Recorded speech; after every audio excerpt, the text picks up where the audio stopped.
आपको पता है आपके एरिया में डेंगू से कितनी जाने गई है लास्ट ईयर, ठीक है, इसलिए हमें थोड़ा अलर्ट रहना पड़ेगा इसमें, ठीक है। नेशनल डेंगू डे में हमें ये देखना है कि बस ये हमारे आस पास कहीं वाटर कूलर है तो उसका पानी आपने रेगुलरली चेंज करना है।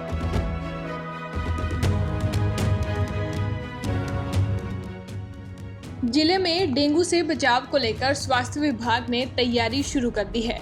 डेंगू के केस हर साल सामने आते हैं और लोगों की मौतें भी होती हैं।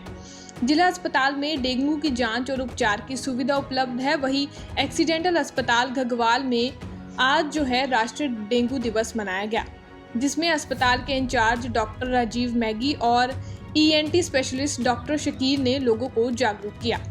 उन्होंने बताया कि हर वर्ष 16 मई को राष्ट्रीय डेंगू दिवस के रूप में मनाया जाता है। इसका उद्देश्य लोगों को डेंगू से बचाव के लिए जागरूक करना है। ये बुखार मादा एडीज मच्छर के काटने से फैलता है।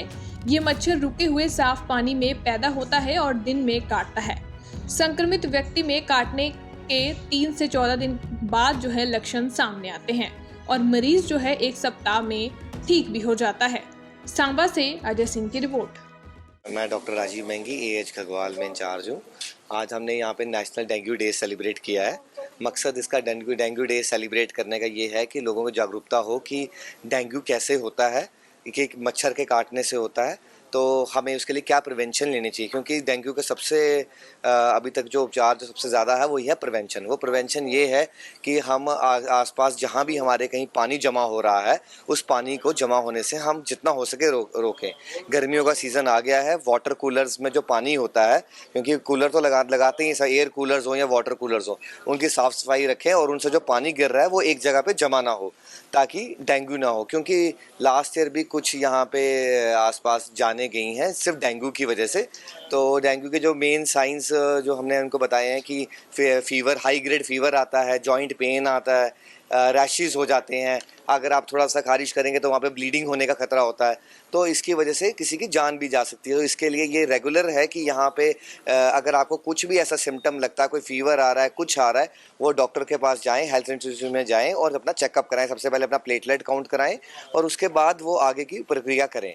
तो यहाँ पे ये साथ में इस समय गर्मियों के सीज़न में भी अगर ऐसा जैसे जहाँ पे मॉस्किटो प्रोन एरिया है, जहाँ पे पानी जमा हो रहा है, फटाफट से रिपोर्ट करें ताकि वहाँ से पानी हटाया जाए और अपने फुल बॉडी कवर क्लोथ्स पहने ताकि उनको मच्छर काटने की संभावना थोड़ी सी कम हो जाए। हॉस्पिटल में भी हमने देखा है कि जो पेशेंट यहाँ पे आए थे उनको भी आपने ब्रीफ किया। हाँ, हमारा मकसद यही था कि जितनी हो सके जागरूकता हो कि सबको हम ये बताएं कि यहाँ पे कि इसका उपचार जो है, हमें घर ना बैठे अगर फीवर या रैश किसी को हो रहा है, किसी को जॉइंट पेन्स हो रही हैं, तो इमीडिएटली समझ जाएं क्योंकि अभी ये डेंगू का सीज़न आ गया है। इसमें बहुत चांसेस हैं कि मॉस्किटो जो है बहुत ज़्यादा हो रहे हैं, तो इसकी वजह से बाकी तो हमारे जो छिड़काव करने वाले हैं वो टाइम टू टाइम जो हैं वो अपने डिपार्टमेंट्स जो हैं हमें छिड़काव तो कर रहे हैं, बट फिर भी ये चांसेस होते हैं कि इससे जो डेंगू होने का खतरा तो रहता ही। तो इसलिए मैं इसमें सबकी कोलैबोरेशन ज़रूरी है,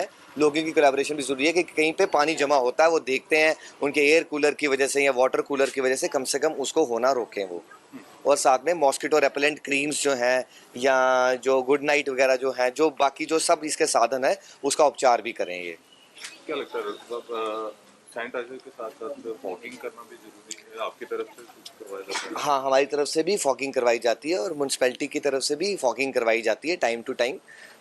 बट उसके साथ साथ हमें चाहिए कि हम नज़र भी रखें कि कहीं पे पानी जमा हो रहा है तो उसको रिपोर्ट भी करें म्यूनसिपैलिटी को, या हमें रिपोर्ट करें। जहाँ जहाँ तक हो सके हम अपने हॉस्पिटल के आसपास सफाई करा दें या छिड़काव करवा दें, और वो भी इसका छिड़काव करें। म्यूनसिपैलिटी वालों को रिपोर्ट किया जाए तो वो भी इसका छिड़काव, इसका अलग डिपार्टमेंट है, इसके अलग मलेरिया इंस्पेक्टर होते हैं जो इसका टाइम टू टाइम जिनको ये वर्क दिया जाता है वो अपने डिपार्टमेंट के थ्रू वहाँ पे छिड़काव करते हैं। पर बात ये है कि ये लोगों की कोलैबोरेशन से भी होगा कि लोग टाइम टू टाइम अपना वो म्यूनसिपैलिटी को भी इन्फॉर्म करें और साथ में खुद भी प्रिकॉशन ले कि किसी की वजह से पानी जमा हो रहा है तो पानी वहाँ पे जमा नहीं होना चाहिए। और अपने प्रिकॉशंस भी हमें लेना ज़रूरी है। सबकी कोलैबोरेशन से होता है कि वो अपने कपड़े वगैरह पूरे पहने इस सीज़न में भी, ताकि बॉडी कवर रहे, ताकि मच्छर काटने की संभावना कम रहे किसी को भी।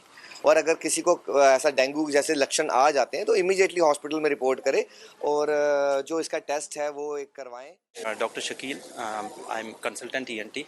तो इसमें यही मैं बताना चाहूँगा कि ये एक वायरल इन्फेक्शन है, तो जो कि एक मच्छर जिसका नाम है एडिस एजिप्टी होता है, उसके काटने से होता है। वेक्टर बॉर्न डिजीज़ है, तो ह्यूमन टू ह्यूमन ट्रांसमिशन होता नहीं है। तो क्योंकि ये एक वायरल इन्फेक्शन है, तो इसकी ट्रीटमेंट वैसी स्पेसिफिक है नहीं है, तो वैक्सीन हमारे देश में अभी बनी नहीं है। तो जो अंडर ट्रायल्स है, तो 2026 तक वो लॉन्च होने के चांसेस हैं। तो इसमें सिम्टोमेटिक ट्रीटमेंट रहती है, जैसे कि अगर बुखार हो गया तो पैरासीटामोल बुखार की दवाई लेनी है। तो अगर हाई ग्रेड फीवर है, इसमें रहता है हाइड्रेशन बड़ी ज़रूरी है। तो इसमें पानी की कमी नहीं देनी है, और पानी पीते रहना है इसमें। तो इन केस उसमें ज़्यादा फीवर हो जाए तो फिर आईवी ड्रिप्स वगैरह भी हम लगाते हैं। तो बाकी यही है लोगों को इसमें। लगातार अवेयर कर रहे हैं। जी, जी, जी, बिल्कुल। और वही है, और साथ में वही प्रिवेंशन और कंट्रोल ऑफ वेक्टर, मॉस्किटो को कंट्रोल करना है, वही ग्लोव्स वगैरह एनफ पहनने हैं जिसमें काटने का चांस ना रहे। तो बाकी वही दरवाज़ों पे नेट्स वगैरह लगा के रखना है, पानी को कहीं भी